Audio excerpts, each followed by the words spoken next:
व्याकरण में शब्द विचार के अंतर्गत हम देखेंगे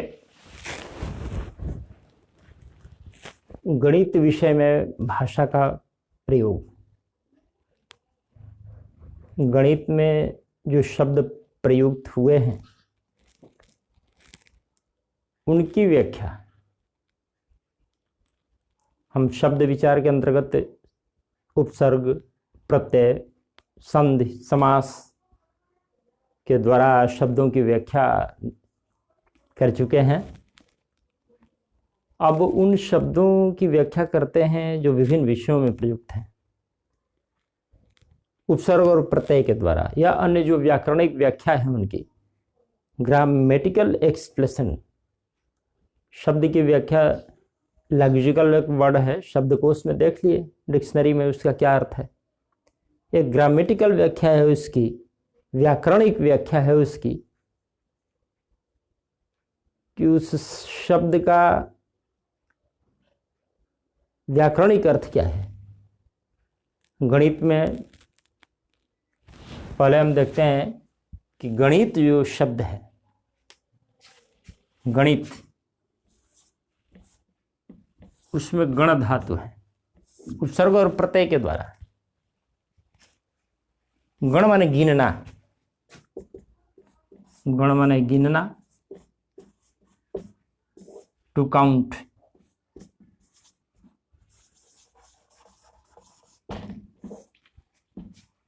गण माने समूह भी होता है, वो यहाँ अर्थ नहीं है।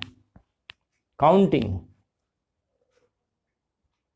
गणित का जब काम कर रहे हैं तो उसमें जरूर नंबर की जरूरत है, काउंटिंग की जरूरत है, उस पर विचार करने की जरूरत है, कुछ संख्या संबंधी काम जरूर है, कुछ जोड़ घटाव जो फंडामेंटल ऑपरेशंस हैं, मूल संक्रियाएं हैं जो, वो जरूर उसमें शामिल है। गणित इत प्रत्यय लगा दिया गया हिंदी का, उसमें गणित हो गया, इसलिए गणित में हर्षई है। इत प्रत्यय हिंदी का है, वो इत ऐसे ही रहता है, जहां भी इत है वो हर्षईकार है, इसलिए गणित में दीर्घई नहीं दिया गया। इत इक दोनों हर्षई से लिखा जाता है, ई रहेगा तो दीर्घई रहेगा। अब गणितीय यदि हम लिखते हैं, गणित तो ठीक है, इसमें कोई कंफ्यूजन हम नहीं रहेगा चूंकि इत लगा है हिंदी का। अब गणितीय, तो गणितीय अब ऐसे रहेगा, चूंकि ई प्रत्यय दीर्घ ई से होता है। गणितीय लिखना हो तो ऐसे है, ज्यामितीय लिखना हो तो ई लगा तो दीर्घई, त्रिकोणमितीय ई लगा तो दीर्घई रहेगा। तो गणित में ह्रस्व ई क्यों देंगे और फिर गणितीय करते हैं तो दीर्घ ई क्यों देंगे, इसका कारण। अब ज्यामितीय फलन लिखना हो तो ज्यामितीय, कोई कंफ्यूजन नहीं रहेगा कि कहाँ ह्रस्व ई है कहाँ दीर्घ ई है, बच्चे लिख लेंगे आसानी से ज्यामितीय।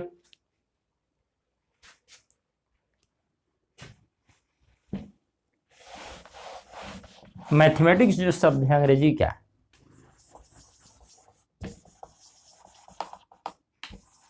मैथेमा है पहले, वो मैथेमा, मैथेमा माने नॉलेज, लर्निंग, स्टडी। अब मैथमेटिक्स मैटिक्स है यहाँ आदतन बच्चे बोलते हैं मैथमेटिक्स, मेटिक्स, मैटिक्स, वो मैथेमा है, इसके बाद इसमें लगा है। तो ये जो मैथेमा है इसका मतलब नॉलेज, किसी भी विषय के नॉलेज के लिए, लर्निंग के लिए, स्टडी के लिए मैथमेटिक्स की जरूरत है। मैथमेटिक्स जो है, टिक्स माने टेक्निक, यह ज्ञान प्राप्ति का टेक्निक है मैथमेटिक्स। मैथेमा माने नॉलेज, लर्निंग, स्टडी। तो इस शब्दों की व्याख्या है, कैसे शब्द बने हैं, इनका क्या अर्थ है। क्या इम्पोर्टेंस है उनका, क्या महत्व है। कोई भी विषय हो तो उसमें गणित का समावेश किया जा सकता है। कोई भी विषय हो उसमें भाषा का समावेश किया जा सकता है। विभिन्न विषयों में विभिन्न विषयों का ज्ञान दे सकते हैं हम। मैथमेटिक्स तो शब्द ही बोल रहा है कि मैथमा माने नॉलेज, टेक्स माने टेक्निक, ज्ञान प्राप्ति करने का तकनीक है। भाषा पढ़ेंगे उसमें भी गणित है, गिनना है, संख्या है, जोड़ना है, कहीं घटाना है। हिंदी में 52 वर्ण है तो 52 क्या है, आ गया मैथमेटिक्स। तो प्रत्येक विषय एक दूसरे से जुड़े हुए हैं, एक दूसरे का ज्ञान दूसरे विषय को समृद्ध बनाता है। तो काउंटिंग जब है, गिनना, तो इससे संबंधित एक शब्द आता है संख्या। संख्या केवल व्याकरणिक व्याख्या कर रहे हैं, उसको जोड़ देंगे गणित के कक्षा में। गणित के शिक्षक की परिभाषा क्या है उसकी। संख्या, इसमें सम उपसर्ग है, ख्या धातु है,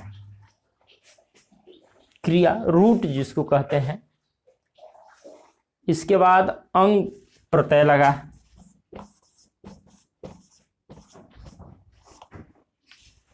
और चूंकि संख्या अपने आप में स्त्रीलिंग शब्द है तो स्त्रीलिंग बनाने के लिए संस्कृत में एक प्रत्यय है टॉप। टॉप लगा के स्त्रीलिंग बनाया जाता है। अब अर्थ निकालना हो यदि कि मूल में इसके क्या है, संख्या नाम रखा गया है तो इसके मूल में क्या है, क्या है संख्या।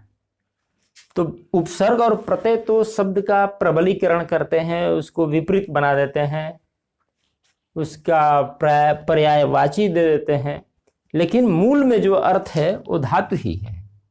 ये जो धातु है ये मूल में है ख्या, इसका जो अर्थ होगा वो संख्या में निहित है।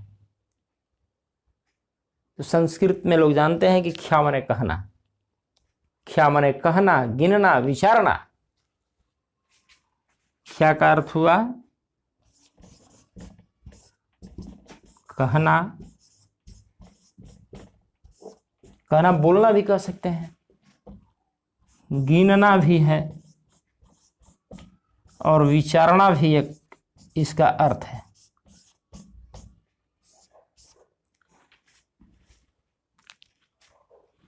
विचारना र के चलते अणा हो गया, विचारना का सरल कर दें तो विचारना, विचार करना। ख्या का यह अर्थ होता है आइडिया।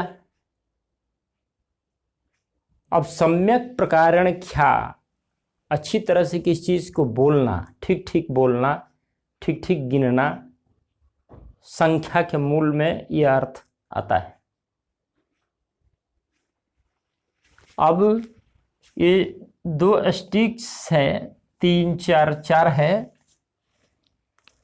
तो संख्या ये ख्या बता रहा है कि कहिए, बोलिए, विचार जो कर रहे हैं वो संख्या है। ये देखने से इसको एक मन में विचार चल रहा है, देखते ही पहला विचार ये चल रहा है कि क्या है, दूसरा ये चल रहा है कि कितनी संख्या है इसकी, तुरंत 4 पर विचार जाएगा, 4 है। कुछ भी चित्रात्मक रूप में यदि हम कर दें, ऐसे ऐसे भी, तो कुछ विचारणा होती है दिमाग में, कुछ कहना गिनना शुरू हो जाता है देखते ही, क्या है, कितनी है।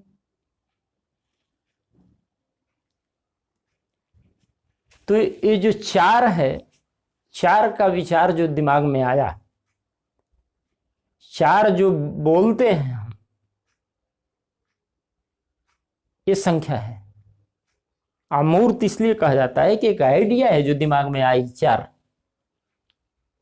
ये संख्या है, गोलियों की ये संख्या है। अब गिनेंगे तो पता चलेगा, 1 2 3 4 5 6 7 8 9 10 11 12, गोलियों की संख्या कितनी है? 12, ये संख्या है। ख्या माने कहना, ख्या से ही बना है ख्यात, विख्यात, प्रख्यात, उपसर्ग लगाने की बात है। व्याख्या, उसमें भी ख्या है। व्याख्या करना क्या है? वर्णन करना, व्याख्या करना, एक्सप्लेन करना। ख्यात माने बहुत, जिनकी प्रसिद्धि हो, बहुत चर्चित हो, उसमें जोड़ देते हैं तो विख्यात, सुख्यात, प्रख्यात, कुख्यात। उख्यात सब में है, व्याख्या में भी है, आख्यान में भी है, सब में कहना है। व्याख्यान में भी है। तो इस संख्या एक रूप है जो देख करके हमारे मन में एक बात आती है कि कितनी हैं गोलियां, वो कितने स्टिक्स हैं, number of sticks, number of pens, number. इसलिए अंग्रेजी में इसको केवल इतना कहा जाता है कि नंबर, नंबर संख्या है। ये संख्या है गोलियों की, वो संख्या है पेन की।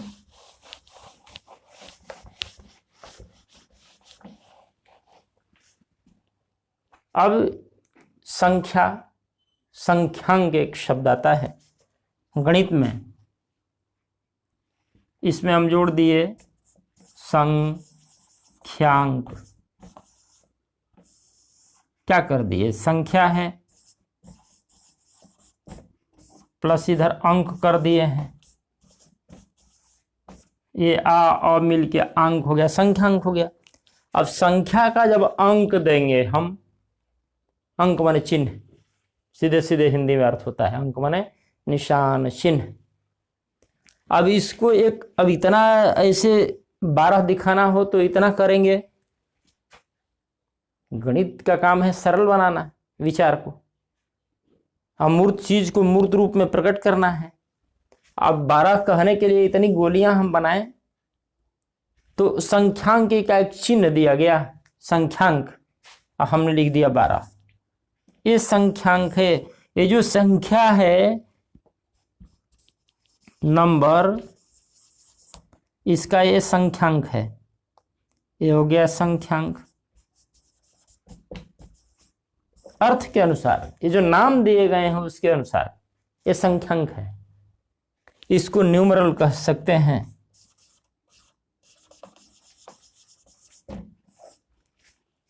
ये नंबर है, न्यूमरल। ऐसे हम नंबर न्यूमरल दोनों प्रयोग कर लेते हैं बोलचाल की भाषा में, लेकिन शब्दों की व्याख्या कर रहे हैं। और एक ये भी रूप है इसका, हम लिख दिया ऐसे 12, ये संख्या नाम है। अब जब नाम की बात आती है तो संख्या का हम नाम दे दिए, संख्या नाम है, ये नंबर नेम है।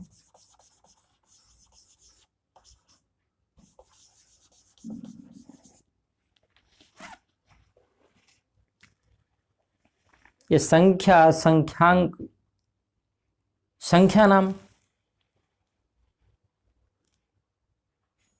वो शब्द ये बतला रहे हैं, संख्या माने कहना, बोलना, गिनना, बोल दिए, गिन दिए, ये संख्या हो गई गोलियों की। संख्यांक, अंक में लिख दिए, ये संख्यांक हो गया 12। संख्या नाम हिंदी में ये शब्दों में लिख दिए, हो गया संख्या का नाम।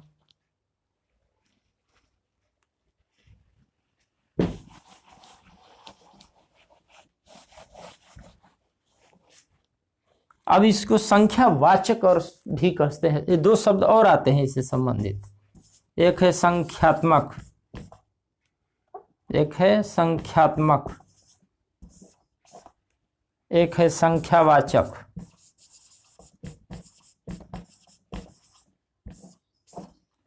ये सब प्रयुक्त होते हैं शब्द गणित हिंदी में जो है उसमें।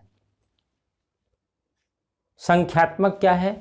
यह विशेषण है हिंदी का, संज्ञा के पहले आएगा यह संख्यात्मक। संख्यावाचक क्या है? विशेषण भी है और क्रिया विशेषण भी है। संख्यावाचक का अर्थ हुआ कि संख्या बोधक।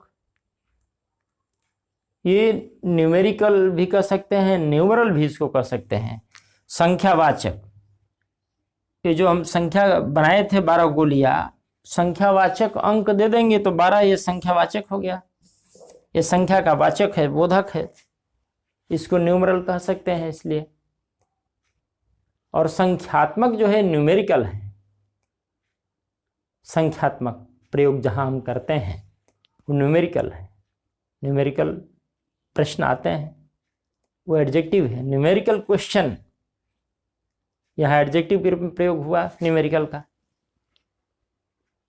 संख्यावाचक अंक ये विशेषण है।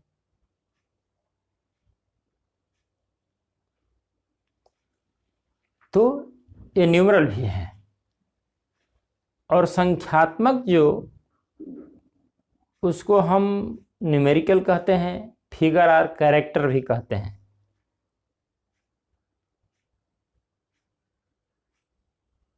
फिगर क्या है? फिगर भी प्रयोग करते हैं हम। फिगर बोलते हैं एक में सब मिला जुला के, लेकिन यदि यह है, ये क्या हम बनाए, ये जो चित्र दिखाई दे रहा है ये फिगर है 8 का, 8 का ये फिगर है, इसको फिगर कहते हैं। अब बोलचाल की भाषा में कह लिया कि फिगर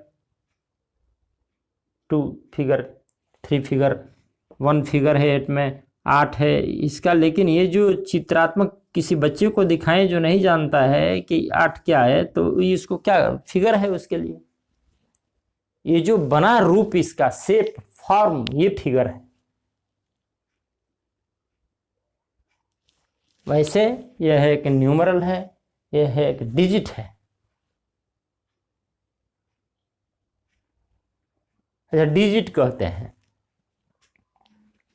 डिजिट हमने लिख दिया 82।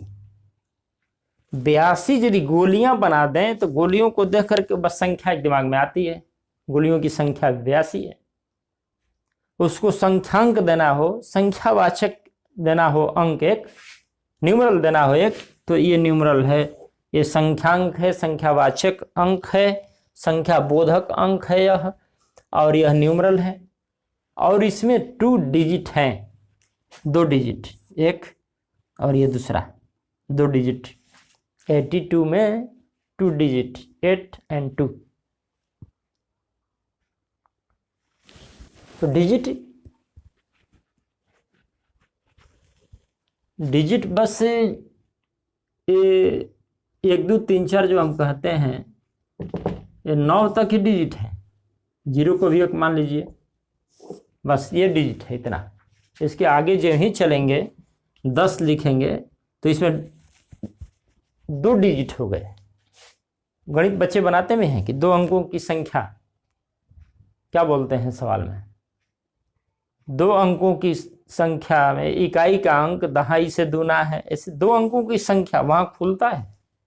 2 अंकों की संख्या, ए नंबर ऑफ 2 डिजिट्स, 2 अंकों की संख्या है। एक अंक ये है, एक अंक ये है, अंक है यह, ये संख्यांक है दोनों, और ये डिजिट है। डिजिट माने क्या होता है, क्यों नाम दिया गया डिजिट उसका? डिजिट माने फिंगर, सीधे सीधी। अब चूंकि गिनती जो ये 9 तक ही डिजिट है, तो गिनती की संख्या हम करते हैं इस पर, उंगली पर 1 2 3 4, उंगलियों पर गिनते हैं फिगर को 1 2 3 4, इसलिए डिजिट नाम दे दिया गया उसका। तो 9 तक की संख्या को हम उंगलियों पर 10 तक है, 10 अंगुलियां 10 तक गिन सकते हैं, ये डिजिट है। डिजिट नाम दे दिया गया, ये फिंगर के चलते उंगली पर गिनते हैं। हमारा पहला काम तो इसी पर हम लोग गिनते हैं, बच्चों को दिखाते हैं गिनो 1 2, इसलिए डिजिट। अब कोई चीज डिजिटल इसलिए है कि उसमें 9 तक डिजिट प्रयुक्त होते हैं।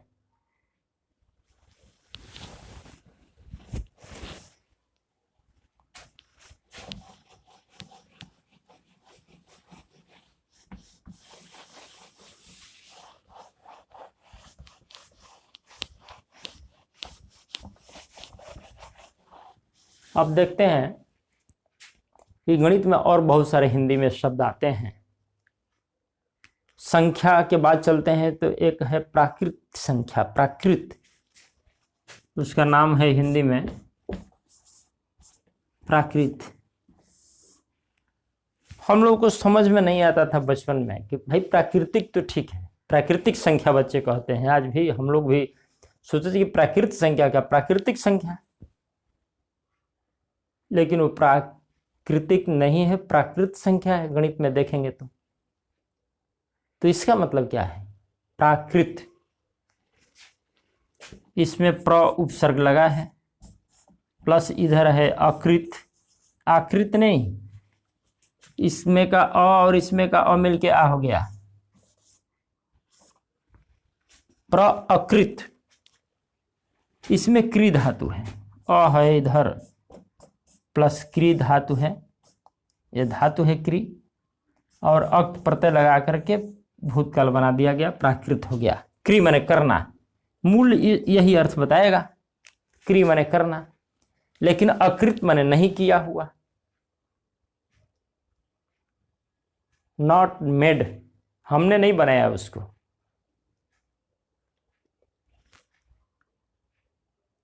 प्रबलीकृत कर रहा है, असल मूल चीज है अकृत, नॉट मेड। नेचुरल जिसको कहते हैं प्राकृतिक, वो हमने नहीं बनाया है, वो प्राकृत है और वो प्राकृतिक है। ये सब प्रकृति से बने हैं। प्रकृति, प्रकृति जो है हम लोग लिखते हैं प्रकृति। कृति माने रचना, श्रेष्ठ रचना है प्रकृति, लेकिन हमारे द्वारा वो नहीं बनाई गई है, नॉट मेड बाय अस। तो प्रकृति, तो प्राकृतिक जो बना, इसमें जब हम प्रत्यय लगा देते हैं, प्रकृति में ठक ठय प्रत्यय कहलाता है संस्कृत का, या ईक हिंदी का कह लीजिए। इसमें जब ईट लगा देंगे प्रत्यय तो ये प्र का प्रा हो जाता है, ईक लगाते हैं तो ये हो गया प्राकृतिक।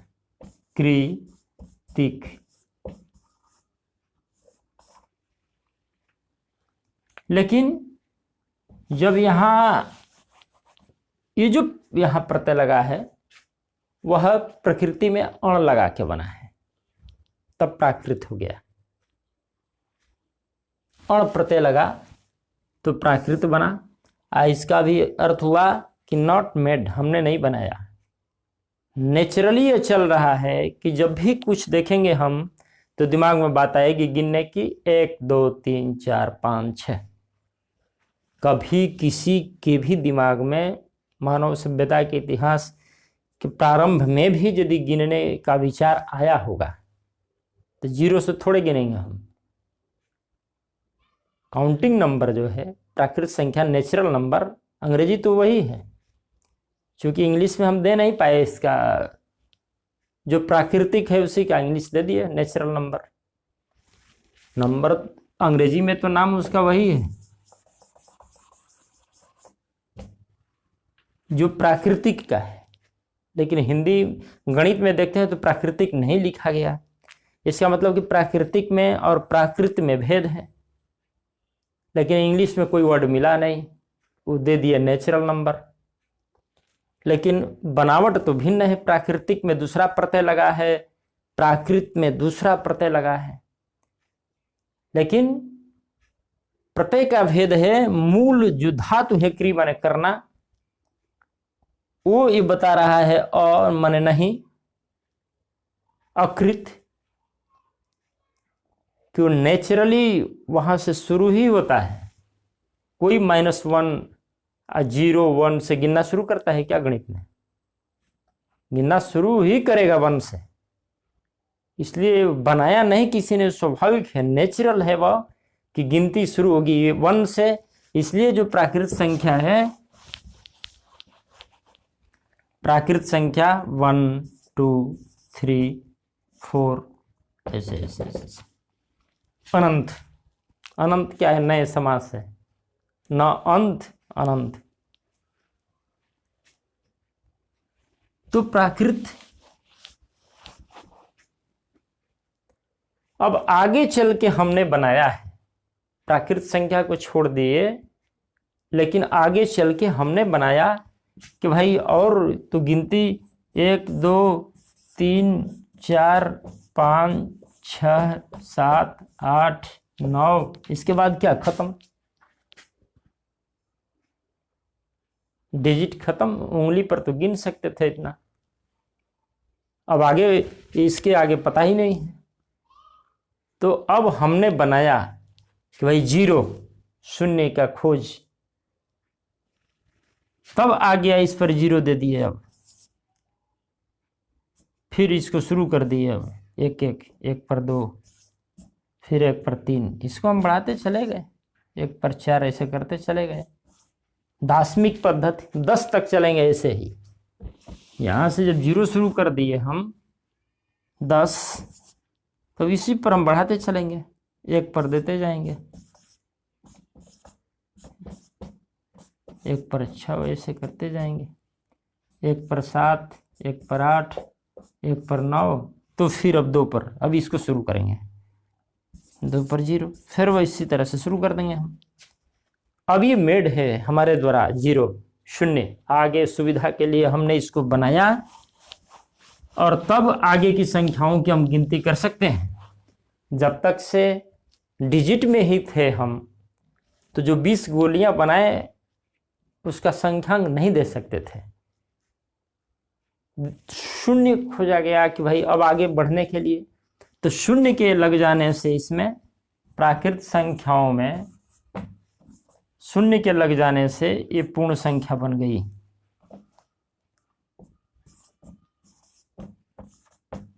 पूर्ण संख्या फिर अनंत तक, मतलब प्राकृत संख्या में यदि 0 जोड़ दिए तो हमारा काम पूर्ण हो गया। कितनी भी संख्या हो, असंख्य, उसका हम नाम दे सकते हैं। 0 आ गया तो इसलिए पूर्ण संख्या हो गई।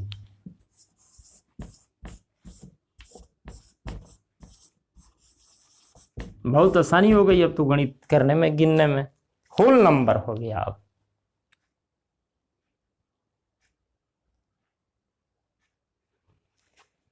इसके बाद भी हमने कुछ और बनाया। अब क्या बनाया? अब इसके बाद सोचते हैं कि भाई अब दाहिने चल रहे हैं इधर, तो इधर भी चल सकते हैं। ये जब बना दिए इधर, तो अब हमने दिया पूर्णांक, ये इंटीजर है, ये इंटीजर है, क्यों? इंटीग्रेटेड, समेकित कर दिए, उधर प्लस को इधर माइनस को। जब घटना भी हम जान गए, घटाना भी, उतरना भी जब जान गए कि 3 फ्लोर ऊपर चढ़े, और यदि नीचे जाना हो तो क्या कहेंगे उसको भी जाने, पानी में उतरना है तो उसको भी क्या कहेंगे। धीरे धीरे आवश्यकता के अनुसार, आवश्यकता आविष्कार की जननी है, आवश्यकता बढ़ती गई, हम खोजते गए, नाम देते गए, तो उसमें माइनस को भी इंटीग्रेट कर लिए, इसलिए इंटीजर हो गया। इंटीग्रेट कर लिए माइनस को भी, जीरो मिला दिए तो होल नंबर हमारा आ गया, नंबर के साथ साथ होल न्यूमरल आ गया, फिर इंटीजर आ गया। अब इसमें भी हम आगे बढ़ते गए, काम के अनुसार खोजते गए तो सम विषम संख्या आ गई। नाम केवल शब्दों की, नाम की व्याख्या सम है। सम क्या है? सम माने बराबर। वो जब हल चिन्ह लगाते हैं तो उपसर्ग होता है वो। ये सम एक शब्द है अपने आप में, बराबर, इवन।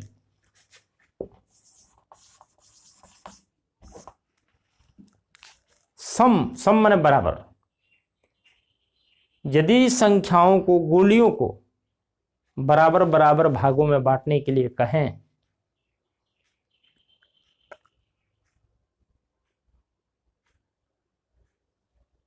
डिविजिबल बाई 2, 2 से जो विभाजित हो जाए,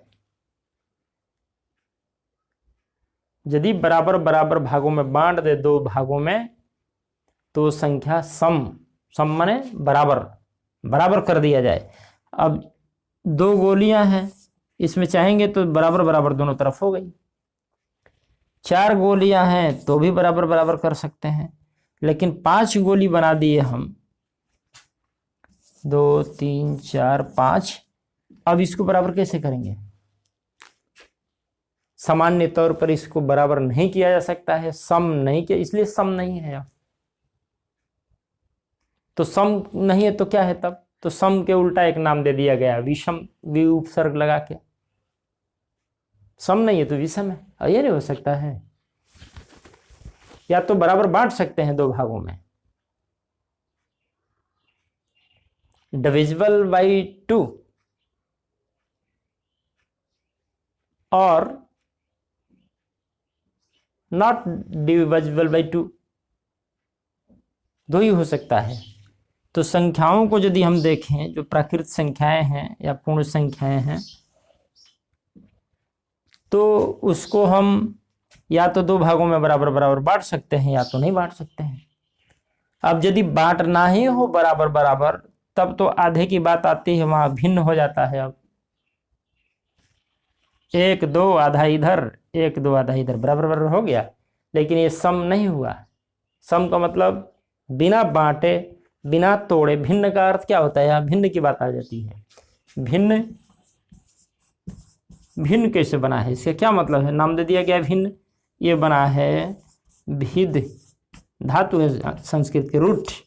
हिंदी का कोई शब्द किसी भी विषय का शब्द की रचना बिना जाने नहीं आएगा। वो क्या मतलब हुआ उसका? भिद प्लस अक्तय प्रत्यय लगा है, पास्ट टेंस का, भूतकालिक कर्मणि कृदंत कहते हैं। भिद माने तोड़ना। भिद जीव विज्ञान का शब्द है, उद्भिद या भेद जो बोलते हैं, उसका क्या अर्थ है? संज्ञा के भेद, भेद भिद से ही बना है। भेद माने तोड़ दिया उसको 5 भागों में। उद्भेदन, भेदन क्षमता। भेद माने तोड़ना, ब्रेक, काट देना। 2 मित्रों में भेद डाल दो, मतलब तोड़ दो, दोनों को अलग अलग कर दो। अलग अलग कर दिए, यहां ये भिन्न है। फ्रैक्शन माने भी तोड़ना, फ्रैक्चर, फ्रैक्शन, भिन्न का फ्रैक्शन। फ्रैक्शन माने बांट देना, तोड़ देना, वही भेद है। भेद माने तोड़ना, काटना, बांटना, संस्कृत का रूट है यह। तो भिन्न करना पड़ जाएगा इसके लिए। लेकिन हम सम की बात कर रहे हैं अभी, तो सम होगा तो भी यदि 2 भागों में बांटा जाए। इसलिए परिभाषा दी गई कि जो 2 से विभाजित हो जाए वो सम संख्या है।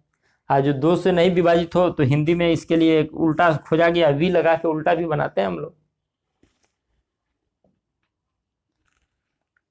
पर्याय है तो विपर्याय भी है, वी लगा दिए, उल्टा हो गया।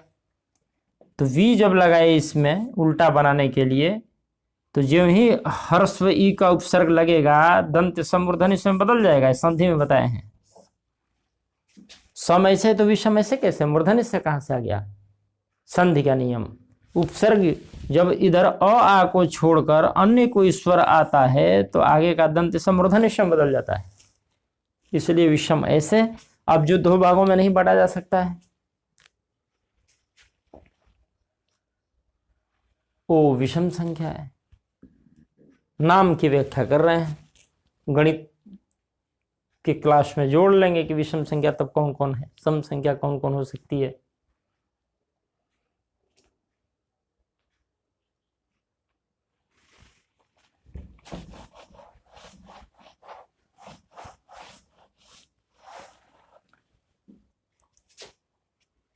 भाज्य अभाज्य, भाज्य क्या है? सब नाम जो दिया गया है। भाज्य क्या है? भाग, भज, विभाजित करना, बांट देना, हिस्से करना, टुकड़े करना। तो जिनका हिस्सा हो जाए, टुकड़ा हो जाए, विभाजित हो जाए, वो भाज्य है। अभाज्य वो है जो विभाजित ना हो। शाब्दिक अर्थ तो यही है। गणित में हम बोलते हैं कि जिसके केवल दो ही अपवर्तक हों वो अभाज्य है। गणितीय परिभाषा हो गई जिसके को अब अपवर्तक आ गया। बच्चे समझेंगे नहीं अपवर्तक क्या है, अपवर्त्य क्या है। तो मेरा मकसद है कि इन शब्दों की व्याख्या करें कि अपवर्त्य क्या है, अपवर्तक क्या है, भाज्य क्यों कहा गया, डिविजिबल। अभाज्य प्राइम नंबर रूट संख्या,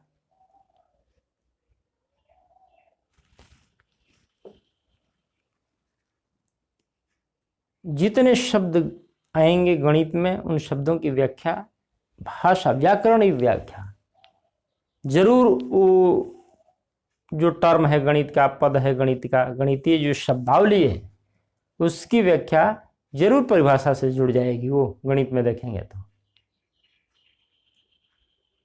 उसके आधार पर उसका नाम रखा गया है। परिमेय है नाम उसका, परिमेय। क्या है परिमेय? इसमें परि उपसर्ग लग गया। इसके बाद मा धातु है, मा माने मापना, टू मेजर, मा माने मापना। ये लगा दिए तो मापने योग्य, मेजरेबल। परिमेय का शाब्दिक अर्थ है परि, परि माने चारों तरफ से, पूर्णतः। जैसे परिधि है, परिमाप है। परिमाप क्या है? परि माने चारों ओर का माप है परिमाप। एक आकृति है तो परि माने चारों तरफ, माप माने माप। ये परिमाप, चारों तरफ से माप लेंगे दूरी, परिमाप है। ये है चारों तरफ से दूरी नाप लेंगे, परिमाप। यहाँ से शुरू करके यहाँ से नाप देंगे, परिमाप है। तो परि माने चारों तरफ से। परिमेय का अर्थ हुआ कि मेय, मेय माने मापने योग्य, मेजरेबल है वो लिमिट है, सीमित है। अपरिमेय माने जो मापने योग्य नहीं है, जो असीमित है, जिसको मापा नहीं जा सकता। अब किन सेंसों में नहीं मापा जा सकता है? स्केल से थोड़े मापेंगे उसको। किन सेंस में कहा गया है, अर्थों में, किन अर्थों में कहा गया है कि वो परिमेय है। परिमेय का एक देते हैं हम लोग, एक विशेषता है उसकी, परिभाषा देते हैं, P बटा Q के रूप में व्यक्त कर सकते हैं। P और Q, और Q इक्वल टू ना 0, ऐसे ऐसे। तो परिमेय का अर्थ हुआ कि कोई भी संख्या P बटा Q के रूप में है तो परिमेय नहीं हो जाएगी। उसका एक उसकी विशेषता है कि उसका दशमलव प्रसार जब हम करते हैं तो शांत एक शब्द आता है। देखिए उसकी भी व्याख्या करनी जरूरी है। शांत दशमलव। अब शांत ऐसे तो हम लोग सुने हैं, शांति, शांत। ये शांत ऐसे आ गया। बच्चों को हम लोग बोलते हैं, बताते हैं, बच्चे समझ नहीं पाते हैं ये शांत कहाँ से आ गया ऐसे। तो परिमेय इसलिए है कि जब उसका दशमलव प्रसार हम करते हैं तो शांत होता है। मतलब शांत का क्या अर्थ हुआ? इसमें 100 प्लस अंत है। यह 100 का इसमें जो अ है और इसमें का जो अ है वो मिल के आ हो गया और शांत हो गया। तो 100 हटा दीजिए, उपसर्ग जैसा है, अंत ही है। शांत क्या है? ये तुल्य जो बहुब्रीहि शब्द है शांत। जैसे सपरिवार है, सपत्नी है, सपरिवार परिवार के साथ, सपुत्र है पुत्र के साथ। उसी तरह से शांत का अर्थ हुआ, उस संधि हो गया है इसलिए समझ में नहीं आ रहा है कि शांत क्या है। शांत का अर्थ हुआ कि अंत सहित, जिसका अंत हो, इसलिए अंग्रेजी में नाम दिया गया टर्मिनेटिंग। दशमलव में जो प्रसारित करेंगे इसको हम, तो उसका जो शेष है वो 0 हो जाएगा, मतलब अंत हो गया वहां। दशमलव प्रसार उसका शांत होगा। यदि नहीं भी होता है, दूसरी विशेषता है उसकी, हर तरह से लिमिटेशन है उसकी। यदि नहीं भी होता है, अब उसको हिंदी में यदि कहते हैं तो अनअवसानी आवर्ती कहते हैं। ये शब्द कैसे कैसे आते हैं, शब्दों को केवल समझा रहे हैं। अनअवसानी, अनवसानी आवर्ती, अनवसानी आवर्ती। अब देखिए ये कैसे है, इसको पढ़ने पर अर्थ स्पष्ट हो जाएगा। अनवसानी कहेंगे तो नहीं होगा, अनअवसानी। बोलते समय इसका उच्चारण ऐसे करेंगे कि अर्थ निकल जाएगा। अनअवसानी तोड़ेंगे तो ऐसे हो जाएगा, अन प्लस अवसान, अव है फिर उपसर्ग है इसमें, प्लस सो है इसमें। ऐसे मूलतः तो ये है, लेकिन हो जाता है ऐसे,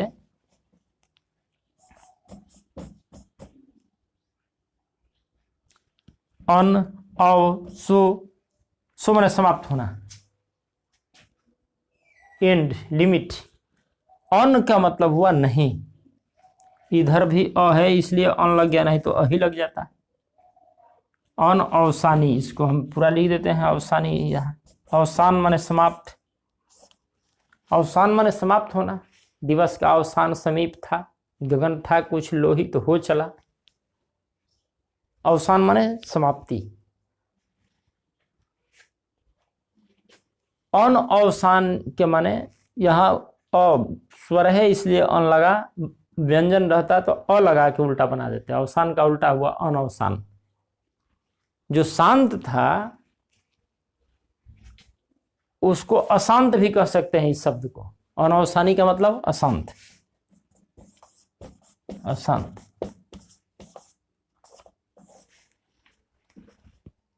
अनअवसानी का मतलब अशांत, जिसका अंत ना हो, लेकिन आवर्ती है। कुछ संख्याएं उसमें ऐसी हैं जो वही अब बार बार आएगी। एक हो गया लिमिट उसकी।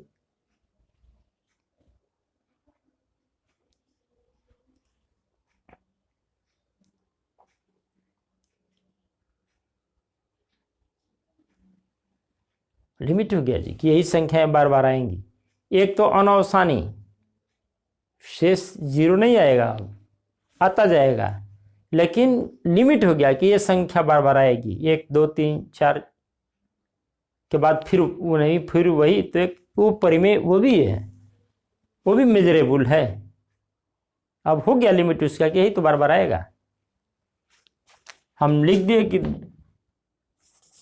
रेकरिंग इसको बोलते हैं। किसको रेकरिंग? रेकरिंग माने आवर्ती। रेकरिंग क्या है?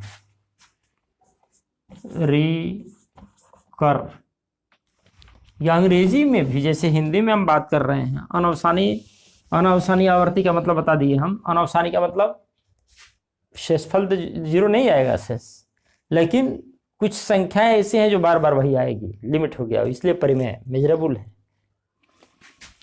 अब रेकरिंग की बात की हम, आवर्ती, ये कर है। कर जो शब्द है, कर माने हिंदी में चर, चर माने चलना, कर माने भी चलना, फ्लोइंग, बहना।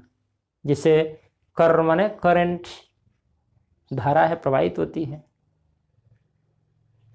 करेंसी वो भी चलती है। कर,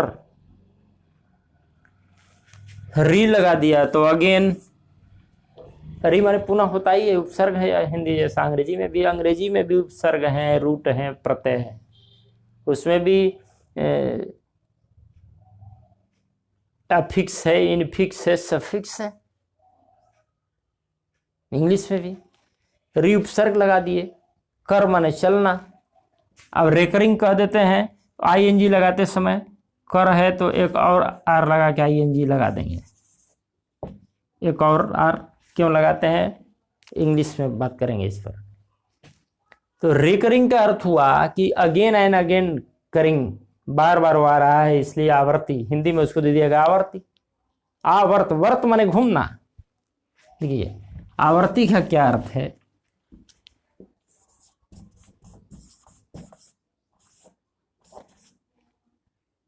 आवृत्ति का क्या अर्थ है कि वृत्त इसमें है मूल रूप से। वृत्त माने चक्कर लगाना, चक्कर लगाना, घूमना। आवर्ती अब माने अच्छी तरह से बार बार। री का अर्थ है वा का अर्थ हो गया। कर का जो अर्थ है वृत्त का अर्थ है, वृत्त माने घूमना। इसको वृत्त क्यों कहते हैं, इसलिए कि ये मूल में ऐसे है, वृत्त डबलता है, वृत्त माने घूमना, चक्कर लगाना। तो जो इसका अर्थ है उसका अर्थ कर है, CUR। वो आवर्ती हिंदी में हो गया और रेकरिंग हो गया। तो परिमेय इसलिए है कि अनवसानी है तो भी वो रेकरिंग आवर्ती है, आ रहा है बार बार। अब अ लगा दिए तो उल्टा हो गया।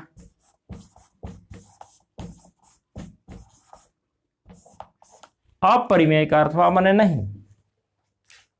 अब वो मेजरेबल नहीं है, वो अनंत है। उसका जब दशमलव प्रसार करेंगे, उसका जब प्रसार करेंगे हम, तो वो अनअवसानी माने अशांत। अशांत माने जिसका अंत न हो, शांत माने जिसका अंत हो, अंत सहित, शेष 0 आ जाएगा। अशांत माने जिसका शेष 0 नहीं आएगा। अनअवसानी, अनअवसानी ये भी है, अनवसानी माने नहीं समाप्त होने वाली, अशांत, उसका ये अर्थ हुआ। अंग्रेजी कहें तो non terminating,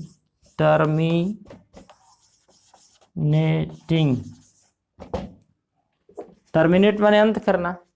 Rajendra Nagar terminal, terminal क्या है, and point of A line, railway line and point है। टर्मिनल का मतलब वहां अंत हो जाएगा जाके। तो नॉन टर्मिनेटिंग का अर्थ हुआ कि अनअवसानी। ये जो अन है वो यहाँ नन है, यहाँ अवसानी जो है वो टर्मिनेटिंग है, अ है वहाँ नन है, शांत है वो टर्मिनेटिंग है। तो अपरिमेय क्या हो जाएगा, ठीक परिमेय के उल्टा अनअवसानी, अंत नहीं होगा, मतलब शेषफल 0 नहीं आएगा, लेकिन एक ही अंक बार बार आएगा भी नहीं, अनावर्ती हो जाएगा। अनअवसानी, अवसान, सो माने टू फिनिश, समाप्त करना, लेकिन अन माने नहीं फिनिश, शेष 0 भी नहीं आएगा। और आगे कौन कौन संख्या आती जाएगी उसका कोई हिसाब नहीं है। अनवसानी, अनावर्ती, अन, फिर उल्टा लगा, अनुपसर्ग लग गया। आवर्ती था इधर, अनावर्ती, संधि के नियम से ये हो गया अनावर्ती, अनावर्ती।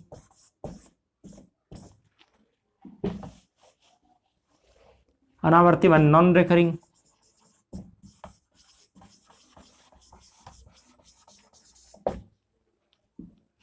तो ये क्या हुआ, ये चारों तरफ से अपरिमेय है। अपरिमेय का अर्थ हुआ अनअवसानी, भाग देते जाइएगा, कहीं अंत नहीं होगा, 0 नहीं आएगा। दूसरा गुण है इसका अनावर्ती।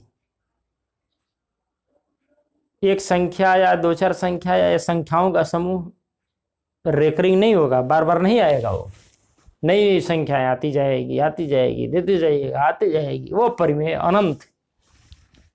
परिमेय जो है शेषफल 0 भी आ सकता है उसका, शांत हो सकता है वो, या शांत नहीं भी है तो अशांत आवर्ती हो सकता है वो। कुछ लिमिट संख्याएं बार बार आएंगी, वहीं रहेंगी।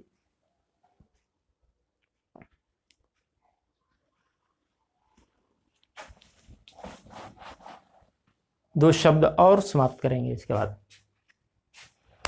आरोही,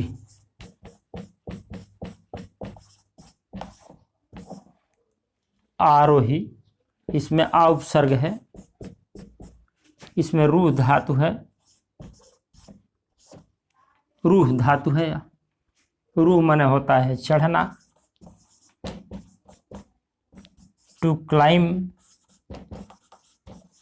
राइज, रूह का अर्थ होता है आरोह, जिसको कहते हैं आरोह प्ररोह। पौधे जब पैदा होते हैं तो ऊपर की ओर जो भागता है वो प्ररोह है।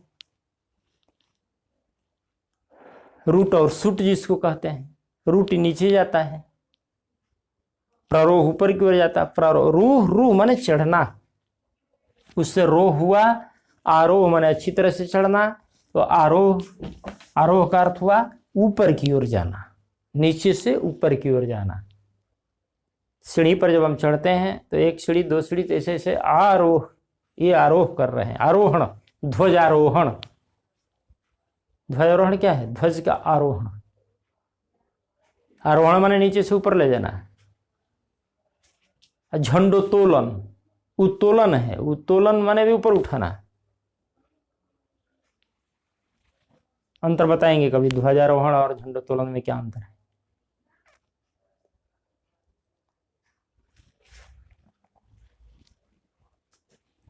तो आरोही का अर्थ हुआ, अंग्रेजी में कहें इसको तो सेंडिंग है, लेकिन जैसे यहां आ उपसर्ग लगा वहां यहां भी है असेंडिंग। आ यहां तो वहां भी आ है, असेंडिंग ऑर्डर। अ का मतलब, ए का मतलब हो गया टू, टुवर्ड्स, किसी तरफ।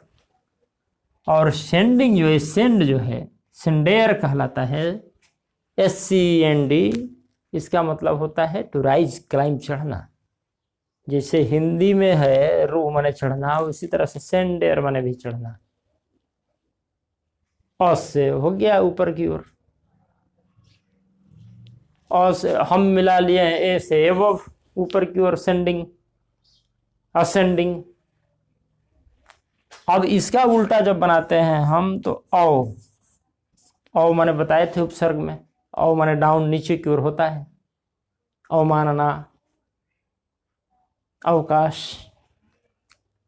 अवसान, अभी आया था अवसान, दिवस का अवसान समीप था। औ माने नीचे की ओर, ढलान पर चला गया। तो अवरोही का अर्थ हुआ कि नीचे की ओर। औ माने नीचे, सीधे सीधे, डाउन। अंग्रेजी इसका है देखेंगे तो है डिसेंडिंग। ये तो उधर वैसा ही है, जो इसमें था वो इसमें है। अंतर कहाँ आ गया? ये हो गया, ये डी हो गया। डी माने डाउन। इसमें भी राइज है, क्लाइम है, लेकिन डाउन की तरफ। औ है, इसमें उल्टा हो गया। अवरोहण का मतलब नीचे उतरना। छत की सीढ़ी से जब नीचे उतरते हैं तो अवरोहण, और अवरोही है, क्रमो।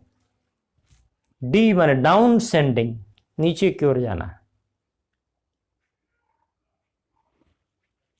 तो गणित में जो शब्द प्रयुक्त हुए हैं उनका अर्थ नाम से कैसे जानेंगे हम, क्या मतलब है उनका, हम जानेंगे तो धीरे धीरे बताएंगे कक्षाओं में।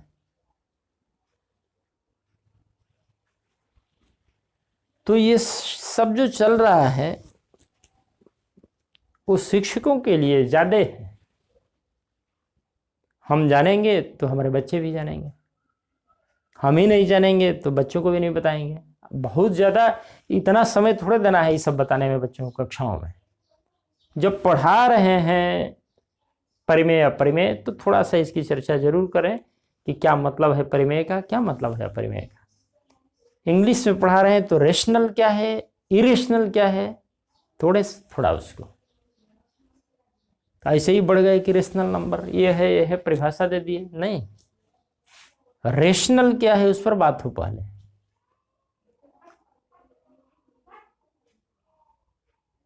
ये इतना समय नहीं है कि एक एक चीज को लेकर के चला जाए, लेकिन जब गणित पढ़ा रहे हैं तो उस समय जो चैप्टर जो भी पढ़ा रहे हैं उनमें जो शब्द आ रहे हैं उनके थोड़ा सा उन पर समय देना चाहिए भाषा के लिहाज से, कि बच्चे भाषा में प्रवीण हो। हिंदी में भी प्रश्न पत्र आए कहीं, किन्हीं भी परीक्षाओं में, प्रतियोगी परीक्षाओं में हिंदी में यदि प्रश्न पत्र आते हों तो बच्चे उन शब्दों को पूर्णतया समझते हों। इसलिए हिंदी भाषी विद्यार्थी हैं, बहुत सारे विज्ञान पढ़ रहे हैं हिंदी में, तो हिंदी में जो शब्द आ रहे हैं विज्ञान में, उनको समझेंगे तो प्रश्न पत्र या उनका उत्तर समझना भी आसान होगा, याद करने में भी आसान होगा। धन्यवाद।